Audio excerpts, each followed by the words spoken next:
What's going on? Wanted to come on for a minute and shed a little light on, I don't know if I brought the other phone with me, on this case. I just want to, it's not going to take but a minute. I'm beat, pretty tired. I wanted to cover, I've already done 3 cases tonight. I wanted to do this one because I felt like there's a lot going on in it. I know the truth is going to come out. It's got to come out, right? I feel, anyway, that the truth's going to come out in this case. For Kaylee, Maddie, Ethan, and Xana. I think that this has been a hard case to cover. I think it's hard to talk about. I've never speculated on this case. I've always only tried to put out what I felt was relevant to the case. I do have to say, these are my thoughts, right? And everyone is innocent until proven guilty in the court of law. That's how it works. Trigger warnings times 100 million. Y'all's comments, y'all's and y'all's alone, not to reflect the channel. We do our research together because we are a big-hearted little family, right? And this case is very sensitive, right? Because it's for young college children that life was cut way too short by evil monster. And if that person is convicted and it is Brian Koberger, which we know his DNA was left at the scene in that 3rd floor bedroom, and that he had pretty much got a replacement or had one in the cart or whatever you want to call it. But I've always felt he had some way of surveilling this place. But the thing is there's been a lot early on. I think the survivor roommates, got a lot of stuff said about them that shouldn't have been said. And I'm so glad that the proof is coming out and people realize now that she was immediately talking about it. The bushy eyebrows, that person, immediately. Like 419, immediately. And, that did shut a lot of people up, I think. Especially a lot of people that wanted to throw shades, right? Without any facts of throwing shades, just to throw shades. There's always those type of people. But these are 4 students, 4 heartbeats, 4 lives that were cut short, that did not deserve it. And not to say no one deserves it, period. But this guy clearly was a red flag from the first time his father called the cops on him, to me. I think the family knew when the white Elantra came out. I think they knew. I think they had that gut. I think at least his sister pretty much was saying it was him. I think she's the one that called in the tip. I think one of those family members called that tip in. I don't know who, but one of them did.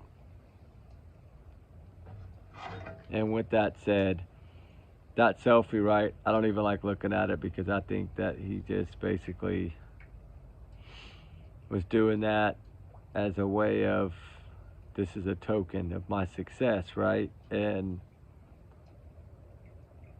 what little did he know what road he would be going down, right?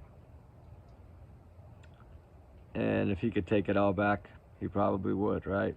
Versus sitting in a slammer. I've always said that there's some kind of mark under his chin there, on his neck, which is about right under that mask line, right? I've always said I believe the shower curtain was somehow involved. A lot of people say, well, he has no emotion. He has no emotion. He has no emotion. He can't stand trial. He has no emotion. He has no emotion. Well, you know what? What's that? That's a smile, right? And a thumbs up, right? That's emotion. So don't say that. It's not a good way to have emotion, but it is emotion. So you can't sit there and say that he has no emotion, because he does. And clearly,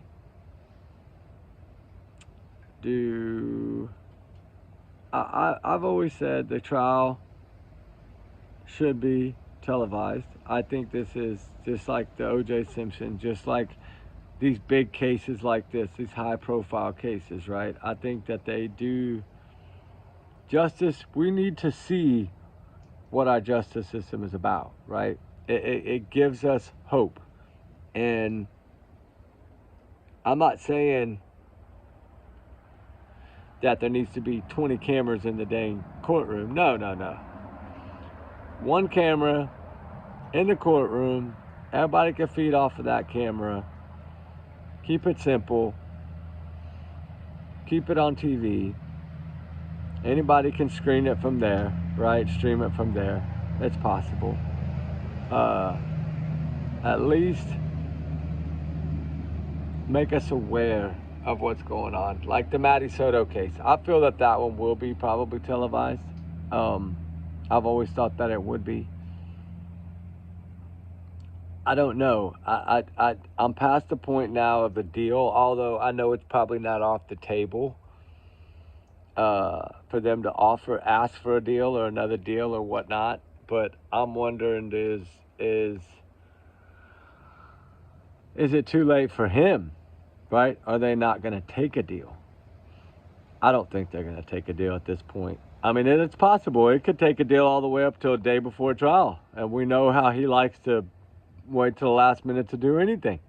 So it is possible that Ann Taylor is going to drag this out all the way to the end and let a lot of this stuff be out in the public eye for public opinion. And then, bam, right? Here comes the please take a deal. Please give us a deal. Please give us a deal. I don't know at this point even if they will. I've always thought that they had more. I've always told y'all they have a mountain of evidence. I've always felt they did. And we're not even seeing probably a tenth of it yet. And to see Superman, right? Y'all know who I call Superman, Kaylee's dad. I think that he has been the voice of all four of these children. What an incredible man to stand up and take in all this BS that he knows is BS, because he knows facts, and then finally get to see little things coming to light for his daughter and the other 3 victims. And he has been their voice. He's been their rock. He's probably been all the family's rocks too, I'm sure. He hasn't had his chance yet to break down, but that'll come after. He's the type of man that'll come after. He's got to be Superman for now. And what an amazing job he's done at it. And I think that in the back of his mind now, he has to be having a little bit of a smile, thinking, see, baby, it's all coming out. The truth is coming out. Y'all are going to get justice. The truth is coming out. Because what did the old man say in the very beginning of all this? Right after he was arrested, we have a rock-solid case. When somebody says that, you have to really take it as they got a rock-solid case. And I think it grew, right? I think they gathered more as it built. But I think they had the majority of it in the first 90 days. And I think all that's going to come out, right? I think it will. I think y'all are going to be shocked at what's going to come out. As I've always said, when it starts coming out, it's going to come out. And that's truly amazing, because this has gone on way too long, way too long to me. This should have been done a year and a half ago. I mean, from what they had just off the bat, because once the white car was called in by the first security guard, I think when they saw that driver's license picture, they realized, because remember, they had all this already. The messages from Dylan's phone at 4:19 in the morning, bushy eyebrows, you know, to Bethany Funk, like, oh my God, bushy eyebrows, like, we know now, bam, right? Wham! Like, you want to see bushy brows? That photo, to me, guys, brows don't get no bushier, right? I mean, I don't think so. I don't see how brows get bushier than these. I'm trying to get back to that photo. Hold on. So I could share it with y'all, but those are some really, really, really bushy eyebrows. I'm not gonna joke about it. There's no need to joke about it. Even in this photo right here, this one, you can see, look at that. Look at those eyebrows. Even in that photo, after he'd already cleaned them up, right? But before he even had a chance to, before he cleaned them up, he took that whatchamacallit picture, the one in the bathroom, the shower photo, whatever, where he put his thumbs up, or whatever you call it, this thing, this one. That's some bushy. That's bushier than the other photo, right? See, he had time to pluck them after that. But right here, he hadn't yet. And, you know, it's the emotion to me. You can't argue that. That's emotion on his face. It is. And, I mean, all the photos, right? The bushy eyebrows, like, to me, this one is probably the #1 bushy eyebrow photo right here. That is some bushy eyebrows. Like, if you just saw just the eyebrows, like, literally, like, if you covered all that up, look at that. That's scary, right? That's why I wanted to show y'all that. That's scary to think about. That's some bushy eyebrows. And that was what, probably 4 or 5 in the morning? I don't know, something like that. Because he had just been taken down. So we know that, and I always wondered, like, is that the shower knob? Oh no, never mind. That's not the shower knob at all. That's the cufflink of his shirt. I was trying to figure out if there was anything sitting on the ends of that shower, but there's not. There's not even a rack or shampoo or nothing on the rack. Nothing. There's a shower rod up there, but there's no hooks on it or no nothing. Like, maybe he didn't have a shower curtain, or maybe he had used a shower curtain. I don't know. I still think he covered his seats with the shower curtain. I've always thought that. I've always thought that justice will come, right? And it's gonna come. There's no way it's not gonna come. It has to come. And to me, the more that comes out, the more it paints the picture. People have tried so hard to break Brian Kohlberger down and understand. We'll never truly understand, right? We're not in their heads. We don't know. But clearly, if you think about it, he had planned this, of course, for months. I've always thought, I don't think it's his first time. I've never thought it was his first time. You're not going to convince me that it is, because I've never felt that way. I thought that it was probably right after the Amazon purchase was probably the first one. Then it just grew from there. Or maybe it was before that, right?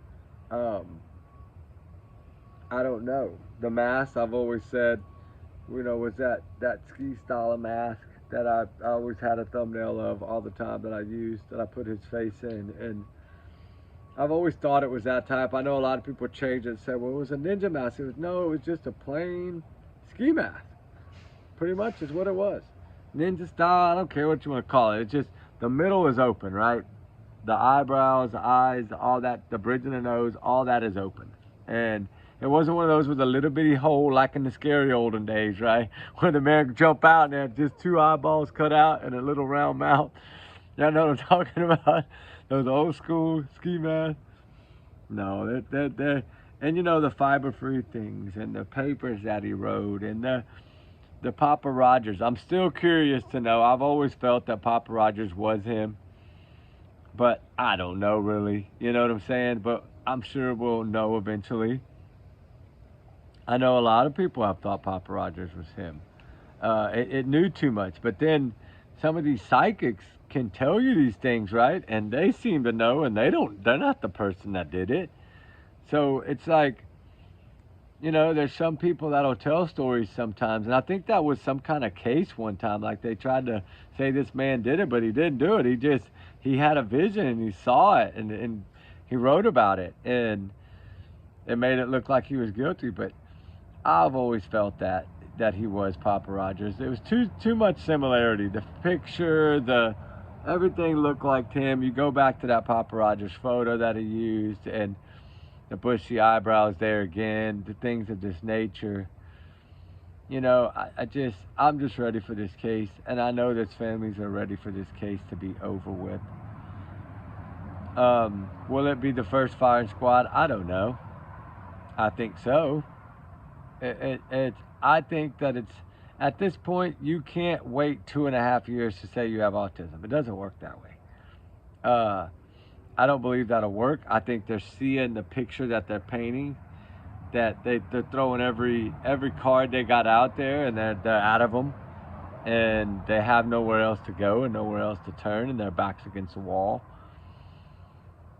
And it's just time to take the punishment, be a man, face up, fess up, take the punishment, whatever it may be, if the punishment will fit the crime, right? That's usually how it works, and not always, but hopefully in this case it will. I pray it will. I pray for justice for these 4 individuals. And what's going to come out? I don't know yet. I'm curious to see what else is going to come out, because I'm sure a lot more is going to come out. There's still a lot of things I want to know. Was anything found at all in those areas of the cell phone activity? We know, like I've said months and months and months ago when y'all laughed at me about the Blue Smurfy, that I think that Blue Smurfy is going to put him in that house. And I know it was really not even supposed to be talked about. It was a slip. And of course I always grab those little things, because I always felt that it's going to be a big part of this case. That Wi-Fi box or whatever it is, that hotspot box or whatever that thing is, that Blue Smurfy, is going to play a role. I think a lot more things are going to play a role. I'm wondering if I'm assuming and I'm hoping and I'm praying that they checked every manhole in that area, because when I went back and viewed some of the footage of where his car could have been parked, there was a manhole back there on that road, and I always thought, well, maybe he didn't want to take anything with him in the car. Maybe that's what took a couple of minutes. Maybe he wrapped it all up in a shower curtain and dropped it down in the manhole. That's possible. Although he might have thought that would have been searched. But if water's rushing and it you never know. Like finding a needle in a haystack in all them pipes.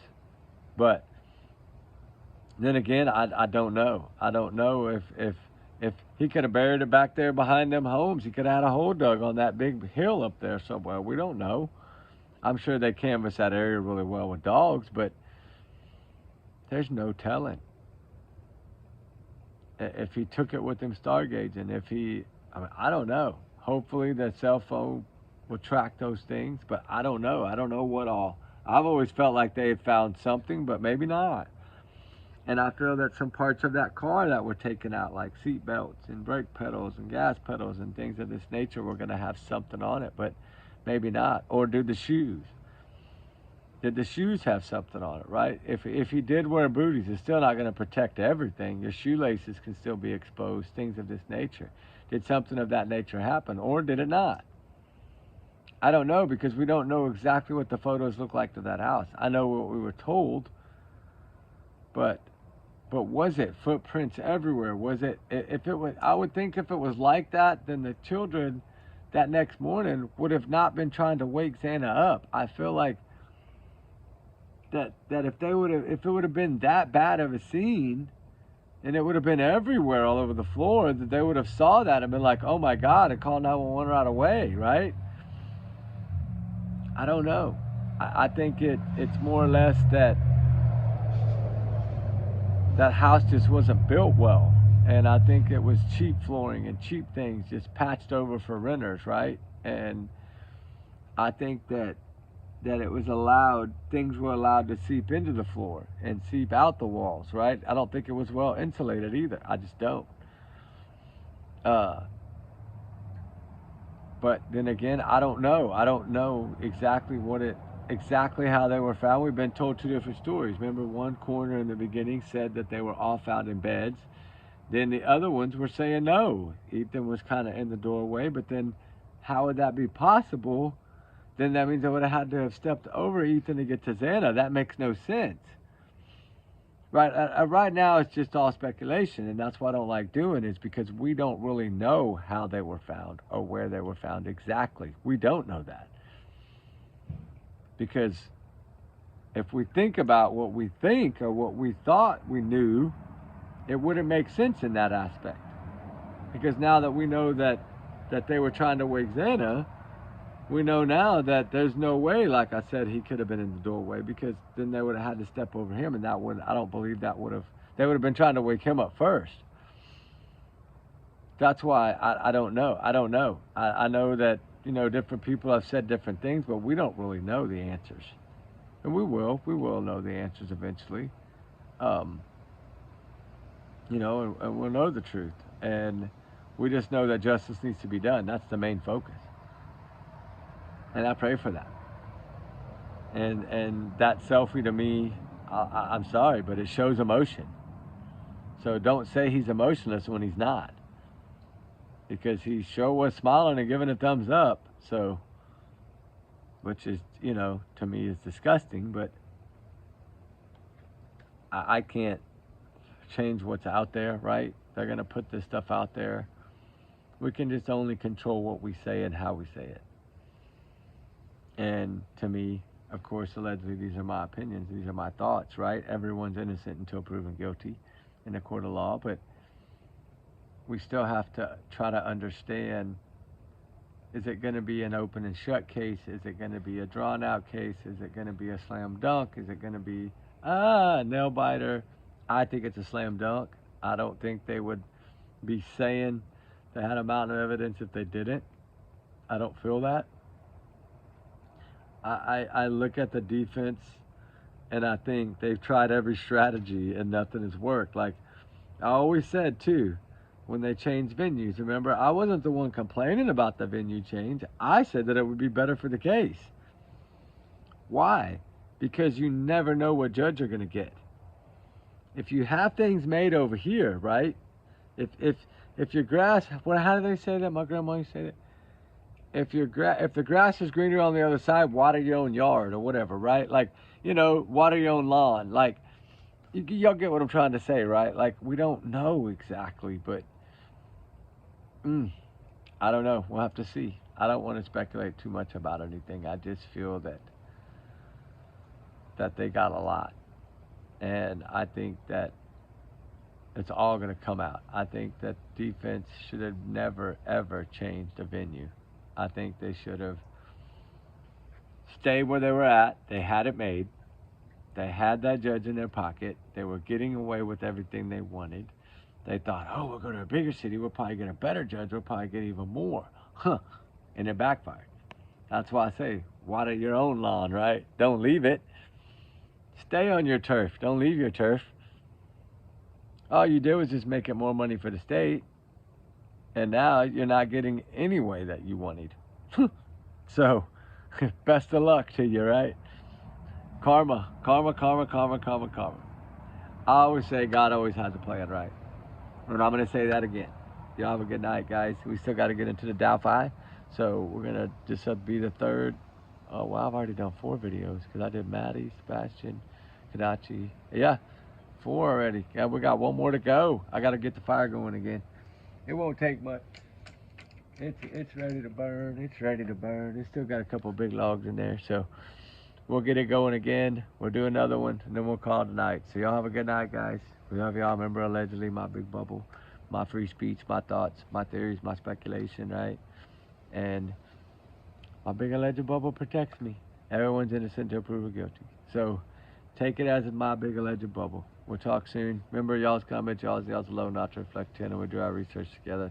Big heart, little family. Trigger warnings times 500 million. Justice for who? Maddie, Kaylee, Xana, Ethan. All right, guys. We'll talk soon.